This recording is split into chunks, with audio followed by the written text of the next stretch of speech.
지난 50년 동안 테크 업계의 성공 공식 딱 하나였습니다. 바로 더 작게 만드는 거였죠. 그런데 이 황금 같은 법칙이 지금 깨지고 있어요.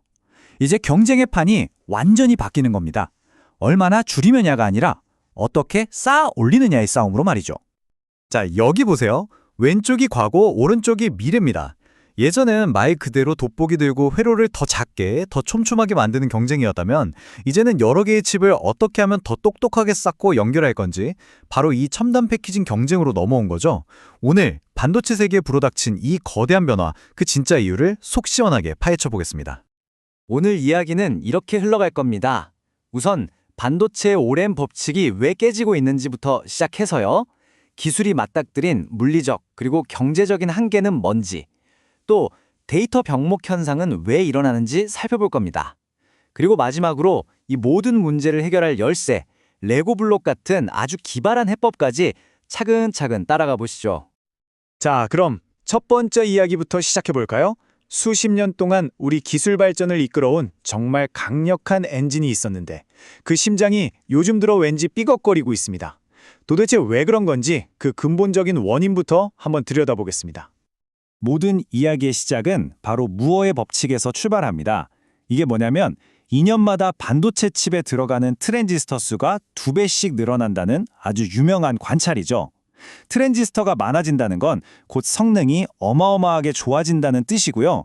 우리가 쓰는 스마트폰, 컴퓨터가 이렇게 작고 강력해진 거 전부 이 법칙 덕분이었습니다. 지난 50년 동안 이 무어의 법칙은 거의 종교와도 같았어요. 기술 발전을 이끄는 절대적인 진리였죠.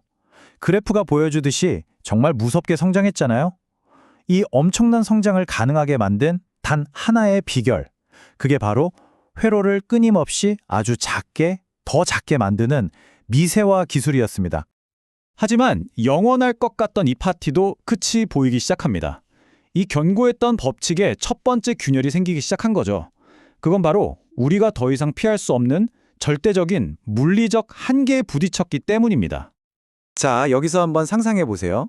뭔가를 계속 작게, 더 작게 만들다 보면 결국 원자 몇 개 수준까지 가게 되겠죠? 그럼 우리가 아는 일반적인 물리 법칙이 더 이상 통하지 않는 그런 이상한 세상이 펼쳐진다면 과연 어떻게 될까요? 네, 그 상상이 바로 현실이 됐습니다. 회로 선폭이 2나노, 3나노, 그러니까 원자 몇 개 수준으로 좁아지니까 전자가 뭐랄까 유령처럼 벽을 그냥 통과해버리는 거예요. 이걸 양자 터널링 현상이라고 부르는데요. 전자가 제멋대로 돌아다니니 칩에선 당연히 오류가 나고 열은 미친 듯이 뿜어져 나오죠. 이건 사실상 더 이상 작게 만드는 건 물리적으로 무리다라는 강력한 경고 신호인 셈입니다. 자, 물리적인 벽에 부딪힌 것도 모자라서 이번엔 두 번째, 더 현실적인 벽이 나타납니다. 바로 돈 문제예요. 칩을 더 작게 만드는데 이제는 정말 천문학적인 비용이 들기 시작했다는 거죠. 예전에는 공식이 간단했어요. 작게 만들면 더 싸지고 더 빨라졌죠. 완벽했죠. 근데 지금은요, 완전히 반대입니다. 더 작게 만들려고 할수록 비용이 그냥 기하급수적으로 치솟는 거예요. 성능은 찔끔 좋아지는데 돈은 훨씬 더 많이 드는, 딱 배보다 배꼽이 더 커진 상황이 되어버린 겁니다. 아니 도대체 왜 이렇게 비싸졌냐고요? 한번 보세요. 요즘 최첨단 반도체 공장, 우리가 팹이라고 부르는 거 하나 짓는데 수십조 원이 들어요.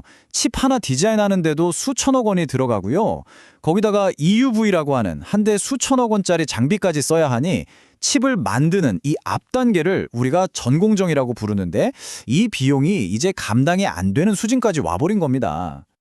특히 요즘 AI 칩처럼 아주 큰 칩을 만들 때 문제가 심각한데요. 이걸 빅다이 문제라고 해요. 거대한 피자 한 판을 굽는데 아주 작은 티끌 하나만 들어가도 피자 전체를 버려야 하는 상황이랑 똑같은 거죠. 칩이 크면 클수록 이런 작은 결함이 생길 확률이 높아지니까 결국 세반한 칩이 몇 개 안 나오는, 즉 수율이 뚝 떨어져서 돈만 날리게 되는 겁니다. 자, 겨우겨우 물리적 한계, 경제적 한계를 어떻게든 버텨보려고 했더니 이번엔 전혀 예상치 못한 곳에서 세 번째 문제가 터집니다. 이건 마치 최첨단 기술의 고속도로 위에서 벌어지는 끔찍한 교통체증과 같아요. 이 말이 지금 상황을 정말 기가 막히게 설명해 주는데요. 여러분이 아무리 빠른 페라리를 가졌어도 강남대로 한복판 교통체증에 갇히면 그냥 깡통일 뿐이다. 칩 하나하나의 성능은 페라리급으로 빨라졌는데 정작 그 칩들을 연결하는 데이터 통로가 꽉 막혀서 속도를 전혀 못 내는 거죠. 지금 보시는 왼쪽 그림이 바로 그 꽉 막힌 데이터 병목 현상을 보여주는 거고요. 오른쪽처럼 아예 여러 차선의 고속도로를 뻥뻥 뚫어서 데이터가 시원하게 달리게 만드는 기술, 이게 바로 첨단 패키징입니다. 네, 이 교통체증을 해결할 핵심 열쇠가 바로 여기에 있는 겁니다.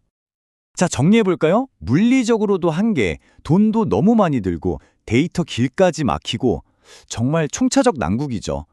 이 거대한 벽을 넘기기 위해 업계가 내놓은 해법, 이게 정말 기가 막힙니다. 바로 칩을 레고처럼 조립하자는 아이디어예요. 와, 정말 발상의 전환 아닌가요? 예전에는요, 모든 기능을 그냥 하나의 거대한 통짜 칩에 다 때려 넣었어요. 이걸 모놀리식이라고 부르는데요. 근데 이 방식은 비효율적인 데다가 열도 엄청나게 나고 무엇보다 아까 말씀드린 것처럼 작은 흠집 하나의 칩 전체를 버려야 하는 그 수율 문제가 아주 치명적이었죠. 그래서 등장한 개념이 바로 이 칩렛입니다. 아주 간단해요. 각기 다른 기능을 맡은 작은 칩 조각이라고 생각하시면 됩니다. 그리고 이 칩렛들을 마치 레고 블록처럼 착착 조립해서 하나의 훨씬 크고 강력한 프로세서를 만들어내는 거죠. 네, 바로 이 그림이 반도체의 미래입니다. 칩렛을 쓰면 뭐가 좋냐고요? 각 분야 최고의 전문가들을 모아서 어벤져스 팀을 만드는 것과 같아요. 계산은 얘가 최고, 데이터 입출력은 제가 최고, 이런 식으로요. 이렇게 서로 다른 종류의 칩을 합치는 걸 이종 집적이라고 하는데 이걸 통해 성능은 최대로 끌어올리고 비용은 확 낮출 수 있는 겁니다. 이 레고 방식이 진짜 천재적인 이유는 바로 분업과 최적화에 있어요. 자, 보세요. 첫째, 각기 다른 기능을 하는 칠렛들을 따로따로 만듭니다. 둘째, 이게 진짜 핵심인데요. 모든 칠렛을 똑같이 비싼 공정으로 만들 필요가 없는 거예요. 예를 들어 가장 중요한 두뇌 역할, 그러니까 연산 칩렛은 비싸도 최첨단 3나노 공정으로 만들고 상대적으로 단순한 입출력 칩렛은 이미 기술도 안정되고 가격도 싼 14나노 공정으로 만드는 거죠. 필요한 곳에만 돈을 쓰는 아주 현명한 방식이에요. 마지막으로 이렇게 최적화된 칠렛들을 한데 모아서 정교하게 하나의 패키지로 조립하면 끝! 이게 바로 비용과 성능, 두 마리 토끼를 다 잡는 마법 같은 비결입니다. 바로 이 지점에서 반도체 산업의 핵심 철학이 완전히 바뀌게 됩니다. 이제 혁신은 칩 하나를 얼마나 잘 만드느냐의 문제가 아니에요. 그보다 이 여러 조각들을 얼마나 창의적으로 조합하느냐의 싸움이 된 거죠. 자, 이제 결론을 말씀드릴 시간입니다. 우리는 지금 반도체 역사상 가장 거대한 패러다임의 전환, 그 한가운데에 서 있습니다. 오늘 제가 드린 말씀의 핵심이 바로 이 시소 그림 하나에 전부 담겨 있습니다. 보세요. 산업의 무게중심이 극적으로 기울었죠? 나노미터 단위로 칩을 더 작게 만들던 비싼 전공정 경쟁에서 이제는 만들어진 칩들을 얼마나 잘 조립하고 연결하느냐, 즉 후공정, 패키징 경쟁으로 완전히 넘어온 겁니다. 이제 게임의 룰은 바뀌었고 혁신은 바로 이 조립 기술에서 터져나오고 있습니다. 결국 이제 반도체 경쟁의 본질은 축소가 아니라 연결입니다. 이 완전히 새로워진 판 위에서 과연 누가 미래 기술의 진정한 승자가 될까요?